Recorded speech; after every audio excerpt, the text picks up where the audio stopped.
Shalom, salam sejahtera dalam kasih Tuhan. Selamat kita kembali berjumpa, semoga dalam keadaan sehat. Puji Tuhan, saya akan menyampaikan firman Tuhan pada saat ini. Tentunya yang berhubungan dengan tokoh yang diberkati oleh Tuhan. Tokoh yang mengalami pemulihan daripada Tuhan, yaitu Sakeus. Mari kita berdoa. Bapa Surgawi, Bapa yang kami panggil dalam nama Tuhan Yesus, kami akan membaca dan merenungkan firman Tuhan serta melakukannya dalam kehidupan kami sehari-hari. Maka kami adalah orang-orang yang berbahagia. Berkati saudara-saudara kami yang mendengarkan channel ini, apa yang menjadi pergumulan mereka Tuhan. Memberi penghiburan dan kekuatan ketika mereka lemah, Engkau kuatkan. Ketika mereka sakit, Engkau sembuhkan. Kiranya pertolongan Tuhan dalam hidup kami selalu dahsyat dan luar biasa. Bersama dengan Tuhan kami akan terus punya pengharapan, punya iman, dan tetap setia kepada Tuhan. Dalam nama Yesus, haleluya, amin. Saya akan membacakan firman Tuhan yang terdapat dalam Injil Lukas 19 ayat pertama. Yesus masuk ke kota Yeriko dan berjalan terus melintasi kota itu. Di situ ada seorang bernama Sakeus, kepala pemungut cukai, dan ialah seorang yang kaya. Saudara, Yesus berjalan di kota Yeriko dan kemudian di situ juga ada seorang yang bernama Sakeus. Namanya Sakeus, kemudian jabatannya sebagai pemungut cukai, kepala pemungut cukai, dan status sosialnya adalah seorang yang kaya. Kemudian ia berusaha untuk melihat orang apakah Yesus itu, tetapi ia tidak berhasil karena saudara, orang banyak sebab badannya pendek. Kemudian saudara, dia mendengar tentang Yesus, tapi dia berusaha pada waktu itu, tapi tidak dapat melihat karena banyaknya orang. Mengapa? Karena badannya pendek. Jadi badan pendek ini selalu terbatas. Tapi di dalam Tuhan tidak ada yang terbatas. Bagi Tuhan tidak ada yang mustahil. Dan itu terjadi pada kehidupan Sakeus.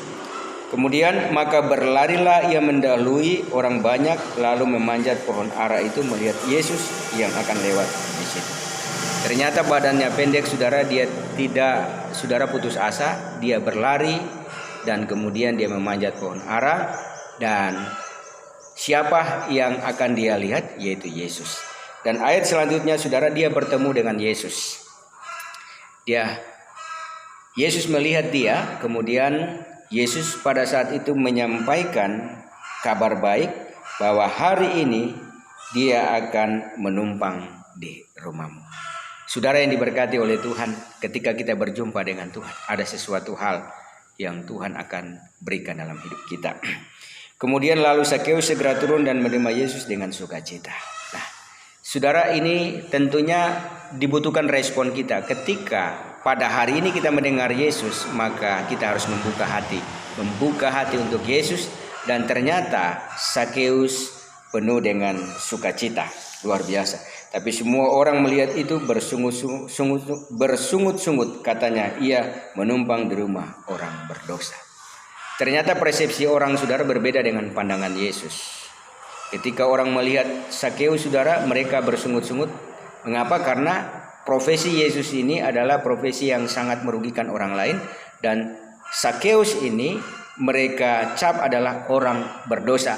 Terhadap aturan-aturan, saudara, aturan-aturan yang diberlakukan pada saat itu, yaitu aturan yang tentunya mengikat. Nah, kemudian saudara yang diberkati oleh Tuhan, tetapi Sakeus berdiri dan berkata kepada Tuhan, Tuhan, setengah dari milikku akan kuberikan kepada orang miskin, dan sekiranya ada sesuatu yang kuperas dari seseorang akan kukembalikan empat kali lipat, saudara. Nah, saudara, apa yang terjadi ketika dia berjumpa dengan Yesus? Dia sadar bahwa dia berjumpa dengan Tuhan. Dan sebelum Tuhan menyampaikan ini, saudara, ada reaksi atau ada respon dalam dirinya, menyadari bahwa apa yang dia perbuat, saudara, itu ternyata salah di mata Tuhan. Dan tentunya, saudara, yang menarik perhatian di sini dikatakan bahwa dia akan melakukan yang terbaik bagi saudara-saudara orang miskin, dan menyadari bahwa apa yang dia perbuat terhadap orang-orang yang lain, saudara, sudah merugikan mereka. Dan kemudian, saudara, dia katakan, Tetapi Sakeus berdiri dan berkata kepada Tuhan, Tuhan, setengah dari milikku akan kuberikan kepada orang miskin, dan sekiranya ada sesuatu yang kuperas dari seseorang akan kukembalikan 4 kali lipat. Nah, pernyataan yang sangat menarik saudara, bahwa ternyata dia sadar bahwa inilah yang Tuhan inginkan dalam hidupnya. Setengah dari miliknya saudara berarti ketika penghasilannya 100, maka 50, saudara, 50% dia harus memberikan kepada orang miskin. Dan tentunya perbuatan ini perbuatan yang mulia dan sangat menarik. Karena saudara, ini merupakan gambaran berarti ketika kita berjumpa dengan Tuhan, maka terjadi perubahan dalam hidupnya. Dan sesuatu yang kuperas dari seseorang akan kukembalikan 4 kali lipat.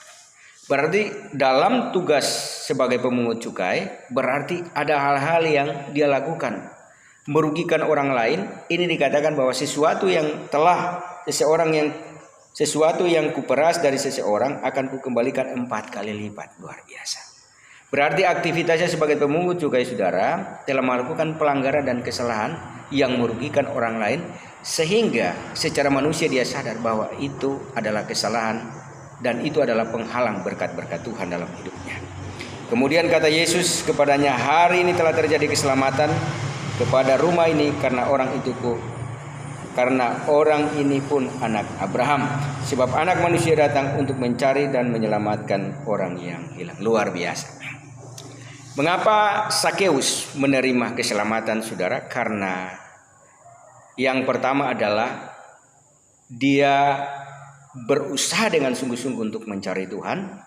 Yang kedua saudara, maka dia bertobat untuk hal-hal yang merugikan orang lain yang dia telah perbuat sesuai dengan profesi dan pekerjaannya.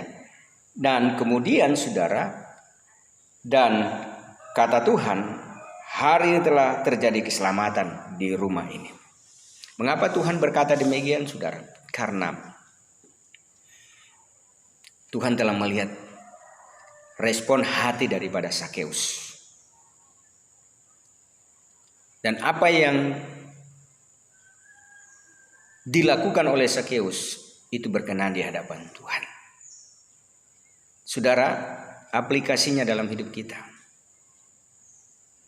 Mungkin kita berkata tidak seperti masalahnya Sakeus yang saya hadapi. Tapi ketika engkau merugikan orang lain, ketika engkau bermasalah dengan orang lain, mungkin masalah sakit hati, orang menyakiti saudara, mungkin masalah utang piutang, mungkin masalah rumah tanggamu, atau masalah-masalah yang lain yang berhubungan dengan hati. Sekiranya itu, saudara, baiklah kita sadar dan kita meminta pertolongan daripada Tuhan untuk menyelesaikan masalah itu. Dan kemudian apa yang saudara harus perbuat? Mari kita berbagi kasih, kita memperhatikan satu sama lain di sekitar kita. Supaya orang lain terbangun imannya, dikuatkan. Dan tertolong dalam setiap masalah-masalah yang ada.